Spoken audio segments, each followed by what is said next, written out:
perimenopause, hormones flying around the place, and it's like two crazy banshees just meeting each other and having a scrap. Love that. Brilliant. Come on, guys. You're really empowering me here. Yeah.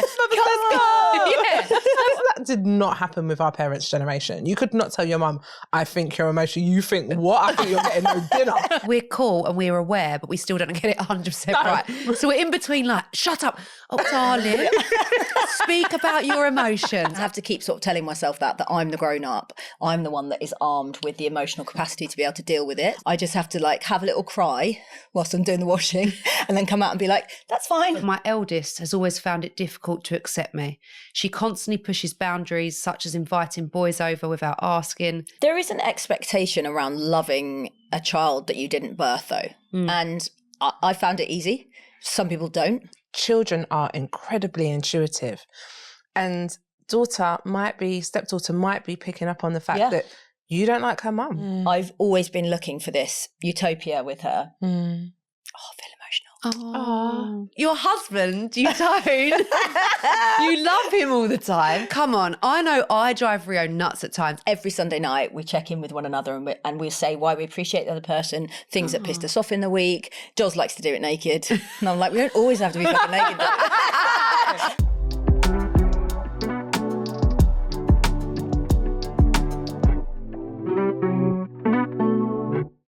Hi guys, I'm Kate Ferdinand. Welcome back to Blended, the podcast, where we have real, honest conversations about blended family life. Now, if you haven't already, please make sure you like, subscribe, leave us a rating or drop us a review. It helps more people find the podcast and we love hearing your feedback.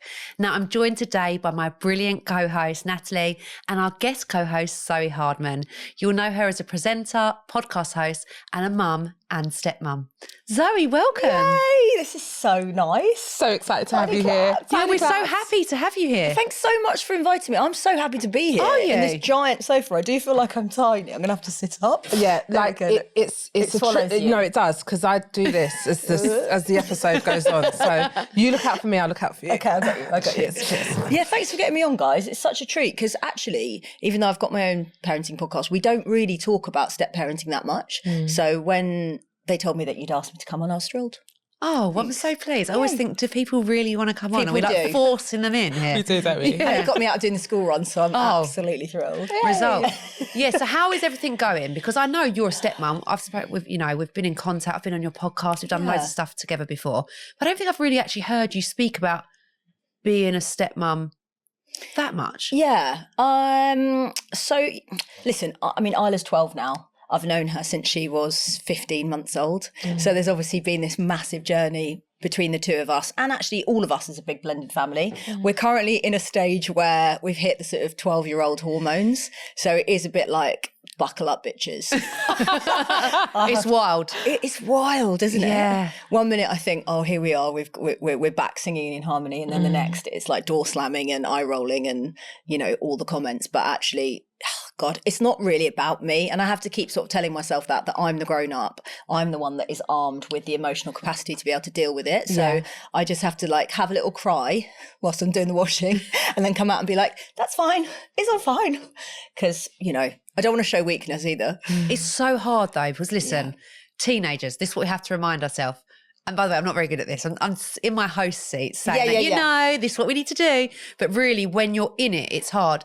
But I remember when I was a teenager, feral. Absolutely feral. Just be a fly on the wall and know Kate, the feral teenager, what I would give. Surely there's some video footage somewhere. Yeah, absolutely. If anyone has got video footage, please keep it to yourself. That does not need to be coming anywhere. Send it to blended at... When you say feral though, what were you doing? Just everything I shouldn't have been doing, really. I was quite rebellious. Yeah. I was doing a lot of things I shouldn't have been doing. Yeah. So then when even with Tia, she's a teenager, we know what girls are like. They've got their hormones, they're raging, they're coming into like a new version of themselves. There's a lot going on. Yeah. I still, even though I was a teenager that was out of control, get offended sometimes by slight things. And I have to remind myself, like you say, that I'm actually the adult. Yeah. I know. But you can't help but be like, because you love them so much. And I think when you're a stepmom, I do, I don't know about you, but I think I take it a bit more 100%. personally. Whereas really, if that was my biological daughter, would I be taking it as personally? I don't know.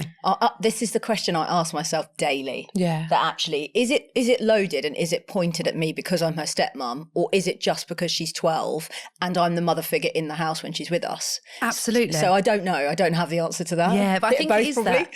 Because I think if it was the other way round and you had older biological children first and they went through the process, you would then know what to expect with your stepchildren.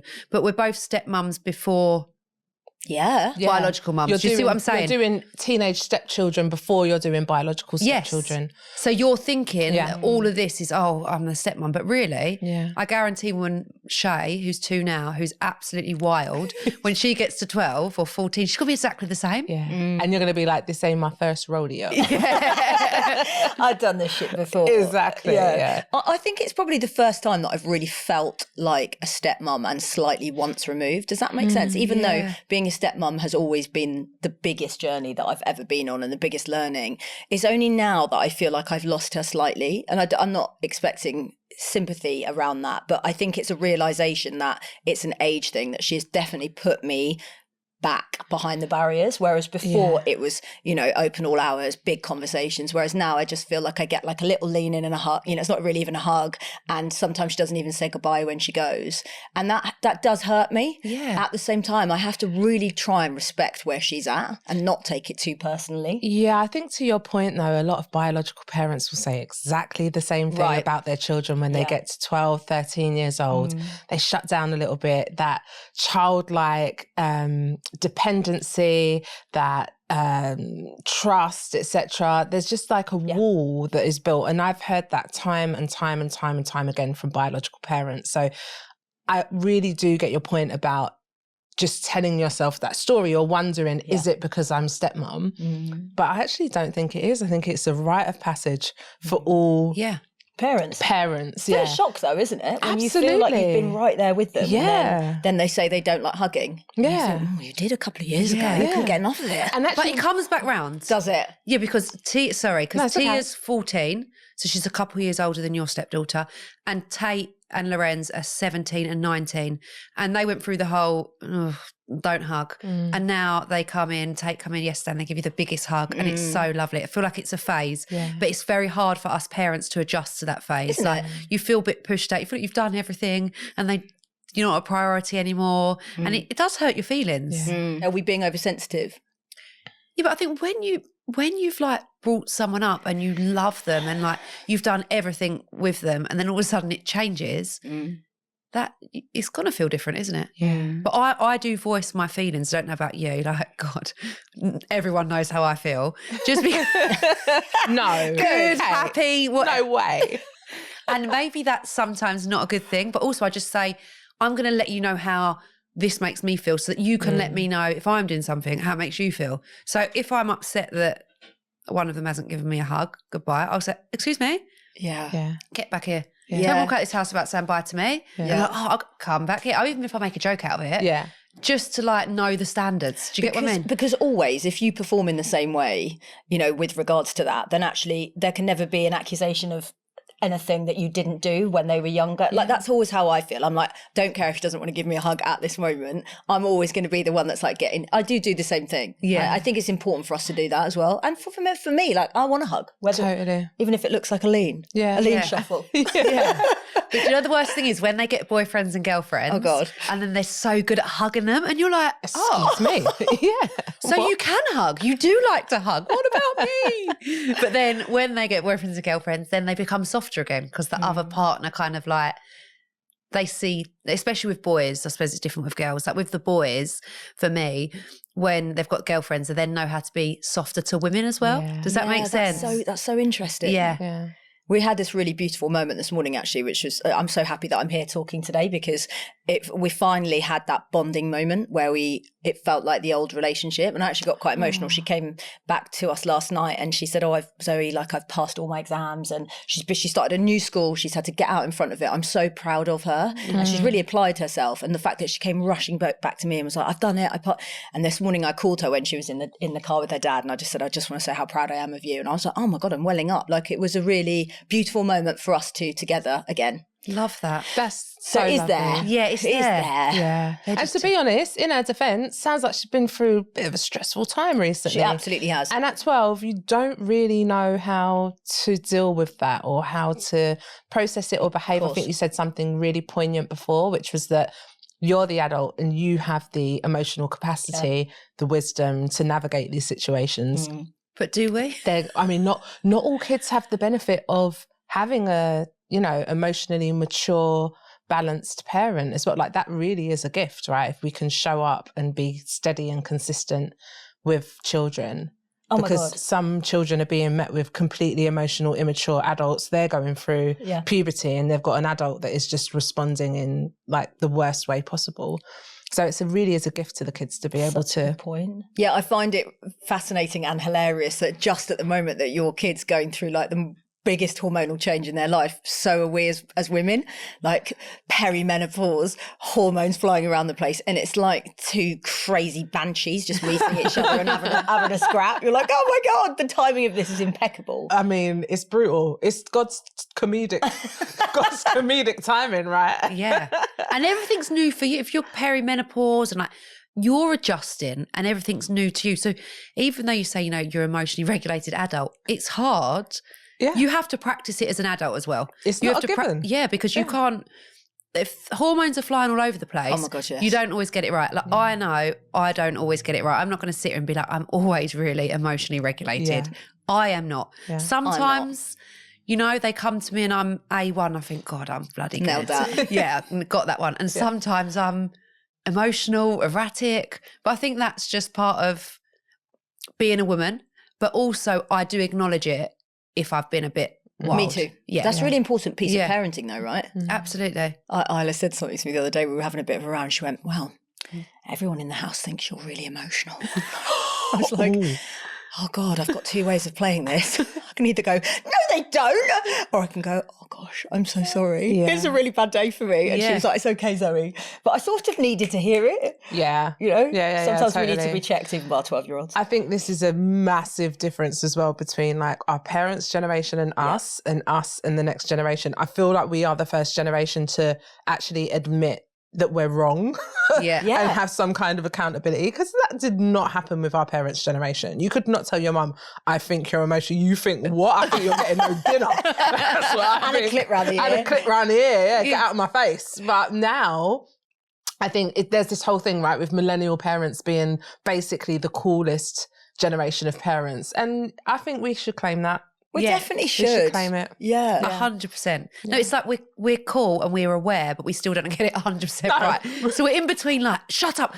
Oh, darling, speak about your emotions. And you sway in between the two because you haven't quite got it right. Balance. But the difference between the way that they parented and the way that we parent, I also really dissect and think about a lot, because sometimes I think we are way too involved and we're way too aware of what we're saying, what we're thinking, which to a degree, I think, yes, it's important, because the late 80s, early 90s way of parenting was literally do your thing, see you later. Yeah. Whereas now we're oh no, but tell me how you feel. And sometimes I think there might be a middle ground between definitely how I think about things. I can't even leave the puppy alone for an hour because I'm worried that she's sad. It's I have to keep telling myself she's a dog. Yeah. She's okay. Yeah, I remember my aunt's dog used to live in the cage in the kitchen. It just lived there. Every day, all day, and now my friends are paying 50 quid a day for doggy daycare. Right, there we go. What? Yeah. We're too hyper aware, I think, sometimes. Yeah. Maybe we can find a happy medium today. I agree. Yeah. So talking about dogs, so because we've moved now, I've got when we are away, the dog stays at a dog kind of kennel, and he's never before, and it breaks my heart that I don't sleep because there's a camera in the kennel thing, and I just watch the dog, and I'm like, oh my God, he's moved. He's unsettled. It's 1 a.m. in the morning. Oh he's mouthing you. I've got CCTV on the dog. Out of control. Wild days. Oh my gosh. Yeah, it's really wild. It really is. So hold on, the dog's here? No, the dog's in Dubai. Yeah. But if he has to do an overnight, I don't sleep because I've got the babies on the monitor and the dog on the monitor. And I'm just making sure that everyone's okay. Who are you looking at more though? The dog probably. Probably, yeah. So, God, honestly, it is a step too far, isn't it? It is, We've got too much access. Middle ground. We need to find the middle ground. It's true. Yeah, Should we get into our listener dilemma? Let's do it. Yeah. Let's do it. Okay. I'm absolutely desperate for some guidance. I have been with my fiance for 8 years. We have a 3-month-old and a 3-year-old together. I also have teenage stepdaughters who live with us full time and have done so for a couple of years. Their mum and dad wanted to immigrate abroad, but it's now been cancelled, and the girls decided they wanted to live with us but haven't wanted to go back. I do absolutely everything for my stepgirls: washing, cooking, cleaning, appointments. My fiance is a very busy man and is a great dad, but isn't very hands-on when it comes to chores, so I feel like I have 4 biological children. My youngest stepgirl I'm very close to. I feel like she's my daughter, but my eldest has always found it difficult to accept me. She constantly pushes boundaries, such as inviting boys over without asking, leaving mess, swearing and arguing with us. I think her dad should be firmer, but he thinks I'm coming between them. What do we do? We might break up. We might break up. They're not going to break up. Right. There's so much to unpack here. It's a lot. Where shall we start? I think for me, I think you're always going to struggle being completely bonded all the time with your stepkids for loads of different reasons, right? Not just, and I think you probably feel the same about your own biological children at times. Like I've thought on certain occasions like, oh, I've definitely got a favourite child at the moment because one's being a little shit. And I don't think there's any difference when it comes to the stepkids, although there feels like there's that added layer, because what we were talking about earlier on with regards to, is she being like that towards me because I'm her stepmum? Or is she just being that way because she's a teenager? Yeah. And with the teenage girls comes all of everything chucked at them at once, but also chucked at you at once. So it's like a hot pot, isn't it? I think for me, the advice I would give you is that you need support from your partner. That is the number one. I never feel like I'm alone when it comes to anything concerning Isla, because Doza is so involved. He's so supportive. He sits down, he listens, he talks. He'll talk to her alone. We talk as a 3, and he never makes me feel like I'm not part of it. Oh, that's so lovely. How grateful I am. And he's always done that. He's always prioritised to both of us, but I'm never the bit piece. I'm never just like, oh, well, do you know what? That's going to come between me and Isla. He's really, really great. So I would go to your partner and say, this is what I need because it's making me feel X, Y, and Z. And in fact, if they're thinking about breaking up, somebody's got to step in now. Totally. 100%. What great advice. Zoe, you need to come back more often. Bye, guys, I'm out. No, that's amazing. I think it is also hard because a similar situation when I first met Rio, that he was very busy and I took on the kids full time doing, all of the household, everything for the kids, and you feel like a biological parent. Yeah. But then when they don't listen to you, that's also really hard because you feel like you're doing everything, but then you do everything in this aspect, but they won't listen to you. Yeah. So I don't think that that's really right. I feel like he should step in, like you said, and there needs to be some kind of like respect. If someone's for any elders, I do think if people are helping you doing stuff, you just got there's a bit of respect that goes in there. Yeah, I think it's quite telling as well that she started with all of the kind of duties that she's taken on with the children, and it doesn't sound like it sounds like maybe she just fell into that and there was never a conversation about that, and now she's in this role that she hadn't agreed necessarily to be in. She's doing it happily but lacking the authority to enforce boundaries and stuff. And to your point, I mean, every week our dilemmas pretty much come back to communication and communicating with the partner, and I think she really needs to think about how she wants to show up as a parent, step-parent, and communicate that to her partner, who she said is a great dad, and maybe, he's doing this parenting thing for the first time as well. So maybe he needs just some reasoning and just to sit down and figure that out. I thought it was interesting when she said, I do everything, because I think as women, we shouldn't do everything. It's not our job to just do everything for everybody. So for me, that screams resentment, and I would feel the same if I felt like I was doing everything and not getting the support. So doing everything, cooking, if that's an issue, that really isn't to do with your stepkids or your biological kids. That's just to do with the fact that you feel like your mental load at home is too much. Yeah. That has to be sorted. And actually, I think we should all have conversations before we have relationships with anybody to be like, if we get married and we have kids, these will be my roles, these will be yours, and we'll be helping each other out in an equal household. But as women and as mothers, we take on everything at home and it's way too much. So I think that's the starting point. Secondly, I think, is he happy with the fact that his daughter is bringing boys home?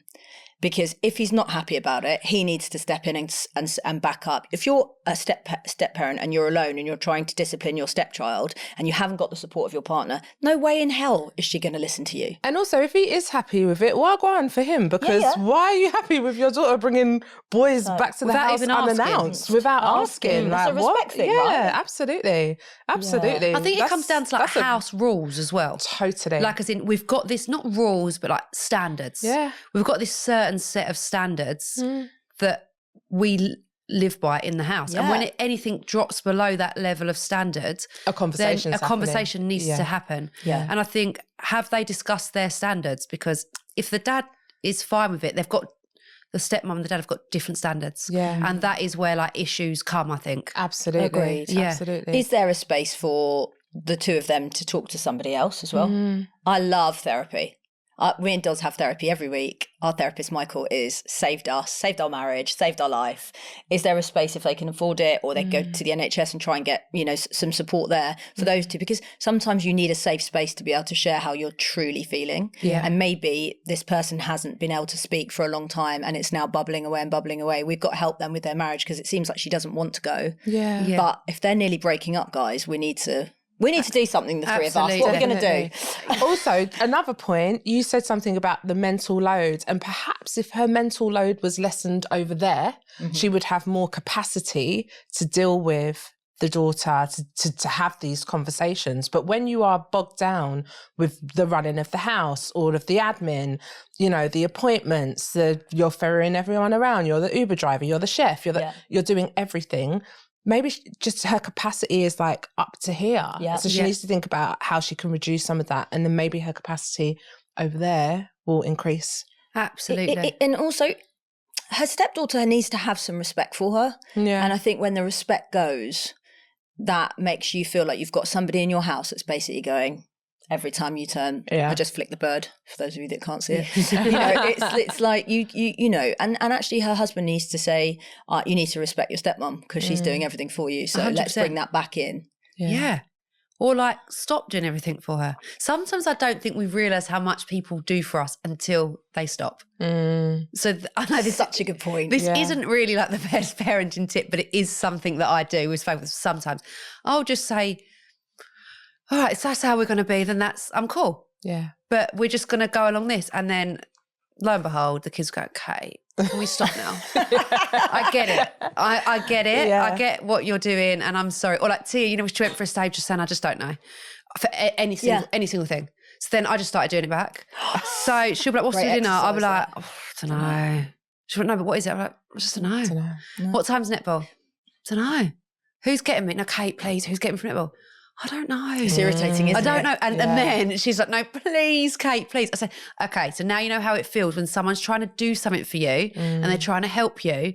You've got to try. I know it's hard, but you've got to try and have answers. Sometimes a little bit of tough love. Yeah, I love this exercise. Sometimes I think about it in my mind that I want to be like, right, I'm going to treat you how you're treating me now, and let's see how long you last. Yeah, last a few minutes. It lasts a few minutes. Also, I don't know if you guys feel this, but is there not this wild feeling inside of us as step parents that we really, really want to be loved and accepted on a level that you can't really put into words? It's quite difficult. If you've got your own biological children and you know the way that they love you. I've always been looking for this utopia with her. Oh, I feel emotional. Because I don't want to fuck it up. Like, I don't want to get it wrong. That relationship with Isla, it's really, really, really important to me. Yeah. And so I feel like you don't always have to like your children and your stepkids, but really what you want is for them to respect you and to notice what you've done for them. Like, no one's patting us on the back at the end of the day and going like, wow, you've loved a child unconditionally like your own, but they're not. People say to me, oh, you've only got 2 kids. And I go, no, I've got 3. I didn't birth her, but I love her so deeply. So when she's mean to me, I feel it. And maybe this person's feeling the same thing, that actually you don't always have to like your stepkids, but you do need them to respect you and actually just be like, thanks sometimes. Yeah. Do you think, because that's a really big point that you made there, that with your stepkids, you want to get it so right? Like you're so scared, like I am so scared to get it wrong because I really have tried so hard, like you have for so many years, and you don't want to ruin anything. No. Like you just want to like, oh, it's so hard to articulate what I mean. I know you've just articulated it beautifully. Yeah. And I was going to say, I think, does that relationship feel more fragile at its core because that biological connection isn't there?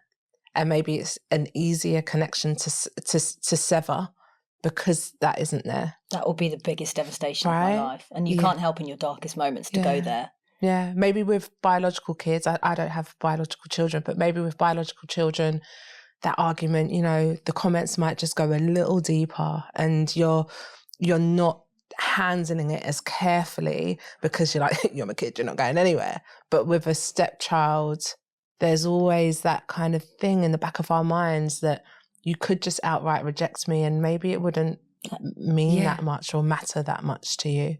I think it's the rejection. A beautiful point. Yeah. Such a beautiful point. Disney have set us up to fail. Yes. Stepmothers. You know, there isn't a film about a beautiful relationship between a stepmother and a stepchild where, you know, they're skipping off into the sunset and they're both saying, I love you so much. We're the wicked stepmothers. We never get it right. You know, we're evil, we're ugly. Yeah. We have shit clothes. And so, you know, it's almost, that is the darkest, worst fear, I think, for me, if I'm really honest. Actually, I haven't probably said that before, but yeah, I think what you said is really poignant. Yeah, it's a massive fear for me as well. That all of a sudden, you know, because in this relationship, any step family, you have people that don't love the stepmum or have got issues with you, that one day everyone thinks I'm that person that they thought I was, rather than the stepmother that I am. Does that make sense? Yes. But I know I'm a good stepmum. I know him. But what if one day I make one mistake and everyone goes, we knew she was like that? Yeah. Like that's it's like the irrational thoughts. Totally. Deepest wound. Yeah. But then, listen, we've put in work for all these years. Rhea always says to me, everything you've done for all these years, it will pay off in the long run. It can't be ignored. Yeah. No. Because one little thing that you do wrong isn't going to erase everything you've done. And the people that don't want to see you will never see you. They will always find, I feel like as a stepmom, you automatically inherit more opposition, right? I get this I was from thinking, what special ops? Yeah, no. No. So I got this from the stepchildren and social media. So ops is like your opposition, right? The people, The enemy. The enemy. Yeah. The enemy. So as a step parent, you automatically inherit more ops. It's just a thing, right? The other side's family, ex's family, whatever. If they don't want to see you, they'll never see you. So they're always going to be looking for that little thing. And that probably also in our subconscious is putting us on edge as well, because it's like, if I piss you off and you go back to your mum or your dad's family and you're like, never guess what she did. She's evil. Yeah. You know? Where's your child going? You're not going anywhere. Yeah, no, it's so Go true. to my mum. Yeah. And she'll tell you. Yeah, she'll tell you. And that's the thing, because everyone always, I think, if I'd done something wrong to Cree, he would go to a family member and they would say, listen, this is mum, and they know the best of me. So they would know if, for example, I'm acting out of character. Yeah. Whereas if you go to someone else that doesn't know you well and wants to see the falling of you, will go, oh, always knew she was like that. Yeah. True colours coming out. Yeah. Whereas really we make mistakes and people that love us will defend us during our mistakes as well. Absolutely. Yeah. But this goes back to the inherent question that do we really care what anybody else thinks of us if we know that we have done the best job? And it sounds like, bringing it back to the dilemma, that this beautiful stepmom is doing the best job that she could possibly do. So regardless, if it's a stepchild, if it's a family member, it's like, I will always hold my head up high and say, I've done the best job by my child, by my stepchild. So fuck the rest of the family if they're saying so. Love it. There's the advice. Fuck the rest of the family. Can we say it on this podcast? I don't know if we can. Yeah, we can. Clear away. Okay, fine, yeah. So I think, and it's the same in life, isn't it? If we know that we've done the best job, people are going to sit there and gossip about us and say X, Y, and Z. Let them. That just means we're in their minds. So we're doing well. We're doing well. Absolutely. There we go. Love that. Brilliant. Come on, guys. You're really empowering me here. I feel quite empowered. let's go. Yeah, no, I do. So listen, she just, like you said, forget about everyone else. We can't live our lives worrying about everyone else. But a conversation needs to happen, really. Got to happen. She needs the support from her partner. And you don't want a breakdown of a whole relationship. There's other children involved just because there's a lack of communication. Like, what a shame. Yeah. I will send you Michael's details. I need to see Let's Michael, get the into therapist. Michael. Everyone needs to get into Is he Michael. amazing? Amazing. And this is something that you just consistently do. Yeah, Yeah? every week. Every yeah. week. That's a lot as well. Yeah. Every We did have a week little is- break this year because we were in really, really good place. And then the cracks started to show. And then, you know what? It's actually really healthy to do therapy when everything is really smooth as well. So that you can just get like this beautiful tactic and tip that he taught us was, firstly, we do our Sunday check-ins with each other. So every Sunday night we check in with one another and we say why we appreciate the other person, things that pissed us off in the week. Jules likes to do it naked. And I'm like, we don't always have to be fucking naked. And he goes, yeah, but we know where it's going. We know where this is going. And then we also do this thing where if I want to talk to him about something, I'll go up to him and go, is this a good time? And he'll go, do you know what? It's actually not a good time. We then have 30 minutes in that space to make time for it. He's not allowed to reject me twice, vice versa. So then we have to hold the conversation. Whereas before I'd walk up to him and be like, I'm really upset or cross about X, Y, and Z. And it would end up being a fight. Now I have to check and he has to check. That's really wonderful. good. Really good tip for you there, guys. Yeah, I love that. I'm going to use that. That's really good. I like the nakedness as well. It's I knew you would. primal. Love that. He goes, it always leads to sex though, doesn't it? Love it. It's so I'm good. such a cliche. No, yeah, I'm not going to say that. I've got old stepkids. I'm not going to say that. I'm going to do it naked. I won't. I'm never naked. I'm always fully clothed. Yeah. But I love that. Because sometimes people come to you and you're just not ready and it seems like you're being dismissive and that you don't care, but you're just otherwise engaged and your brain's full and you're doing stuff, aren't you? Yeah, exactly. And also I just think keep bring it back to this dilemma, but I think she needs to get very, very clear on what it is that is irking her. Yeah. And right. I love writing down lists of things that are pissing me off. Hoping that doesn't find them one day. Just leave that one on the table there. Love Dear that. diary. Um, and then just take that to your partner. Yeah. Yeah. Okay, Brilliant. amazing. I think that's good advice. We've got one more dilemma. Should we do it? Yeah, let's do it. Okay, dilemma number 2. I wanted to express how I'm feeling. So I've been with my now husband for over half a decade. He has a daughter from a previous relationship. She is 10 and I've been in her life since she was very little. I always found it hard being in a blended family, but I get on with it and try. We also have a daughter together now who's 5. I'm messaging as I'm struggling at the moment to even like my stepdaughter and I don't know why. I'm not sure if it's because we don't get on with the mother for personal reasons. She's not a very nice person, or whether it's because she has characteristic traits of her mother, or whether it's because of the way her now attitude is towards me. I'm really struggling to even like her now and dread when she's coming over. I've spoken to my husband about this, but I guess he's sort of in the middle, which I understand completely.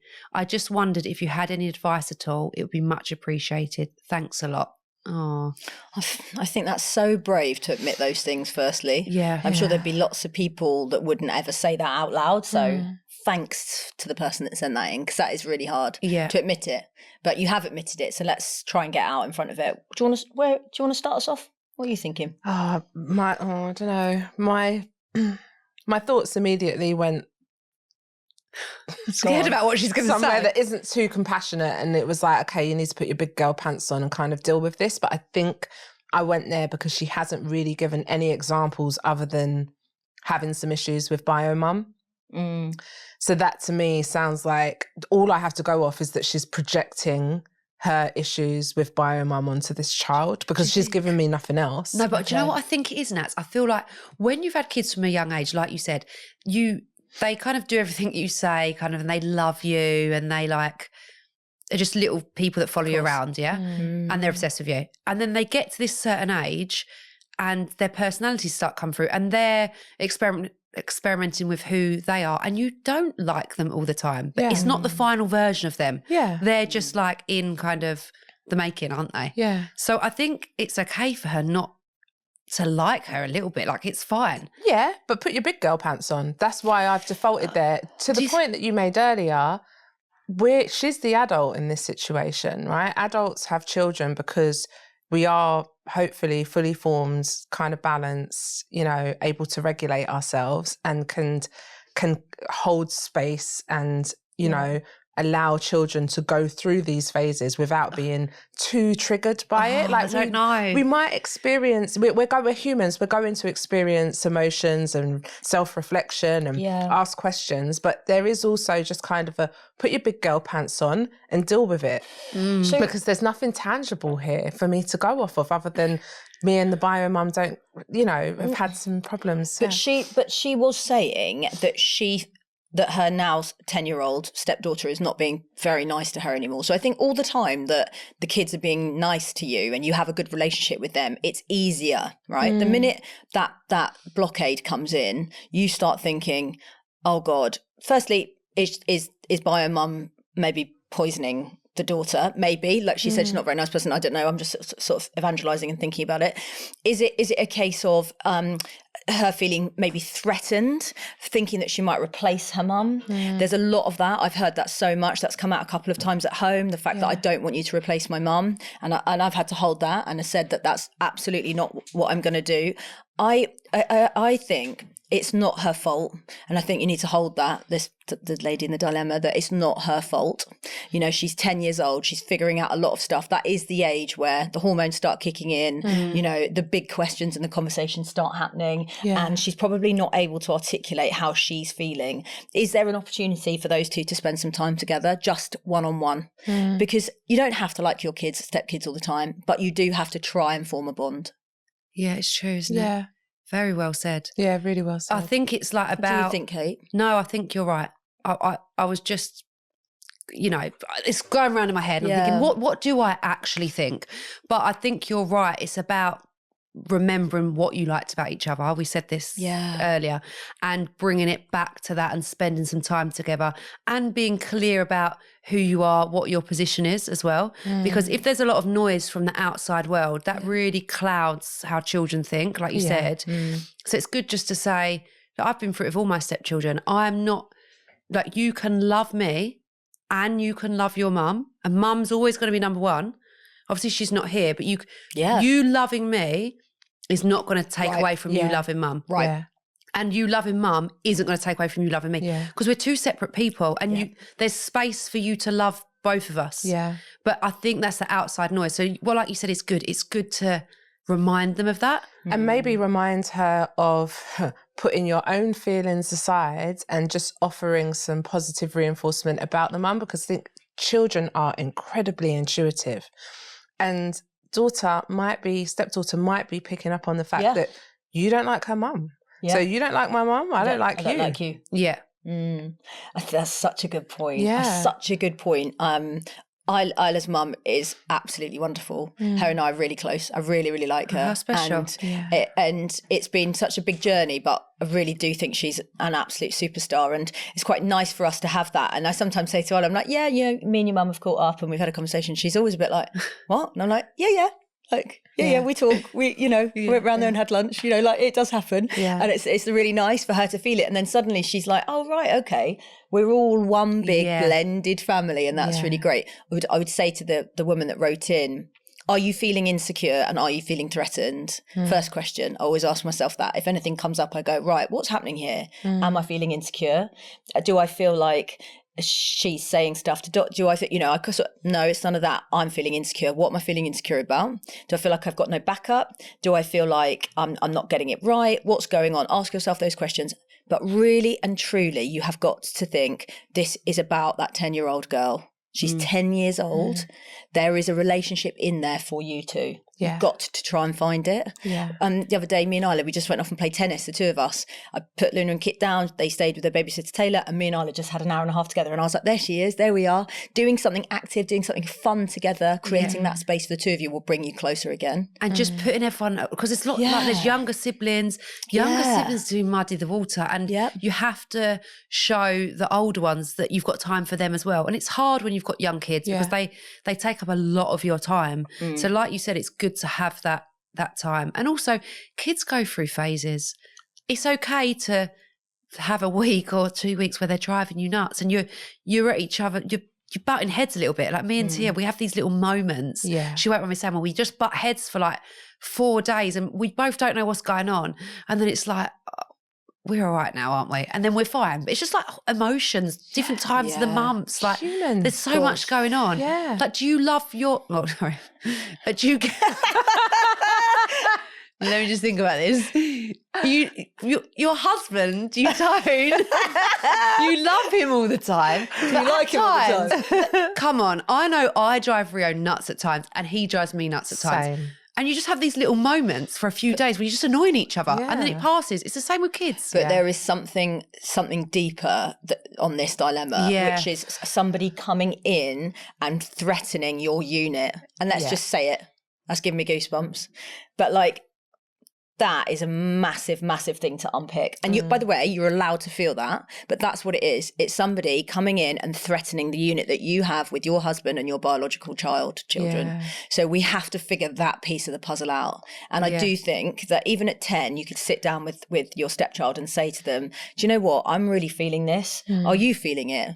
Talk to me. How are you feeling? Tell me what you think about me. I need to hear it. There's no manual for me. I'm figuring it out. You're figuring it out. Can we please try and figure it out together? Because the worst thing in the world will be every time your stepdaughter enters the house, you go, fuck, I don't know what to do here. I don't like it. It's making me feel like, no, we have to fix, because you've got a long life ahead of you. And that could be the most beautiful and unique relationship of your life. Yeah. Yeah. Is there that potential is there, right? I'm a massive, massive advocate for pulling stuff out of the shadows and putting it into the light and disempowering it by doing that. Like that. And I think that's like, Kate kind of lives by that. You can't deal with grey areas. Like, if a conversation needs to happen, Kate's going to have the conversation. Yeah. I find it really hard. I think maybe because I grew up in an environment where you kind of just couldn't confront things head on. It, you know, the consequences could be like really bad. So we would just skirt around. Exist in this awful tension and awkwardness, you know? You never really feel really, really worse after communicating. It is tricky beforehand if you've got to bring up something uncomfortable.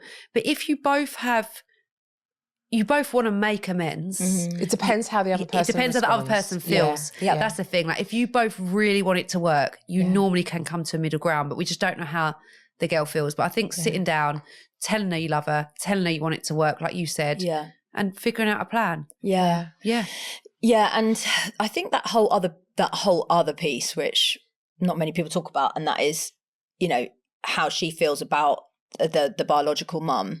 It's okay if you don't like her. It's okay if you don't get on with her. You know, you don't want that person to be sort of saying awful things to your stepchild, but at the same time, just let them get on with that, because she will eventually be a grown-up person who will make her own mind up about your relationship and how she feels about you, regardless of what her mum's saying to her. She will be her own person, right? So what you don't want to do is have stepped out and checked out at 10 and just gone, well, things are a bit hard, so I'm not, because then she'll have no other option but to hate you, probably. Yeah. And you've played into the idea that everyone says you are. Right. That's the thing that I think.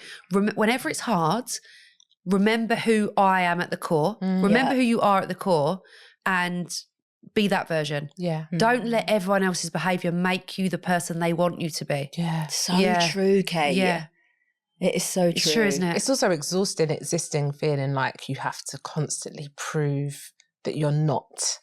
Like if you have a lot of people around you in your orbit who aren't your greatest fan, actually, you know, it's exhausting. There is an expectation around loving a child that you didn't birth, though. And I found it easy.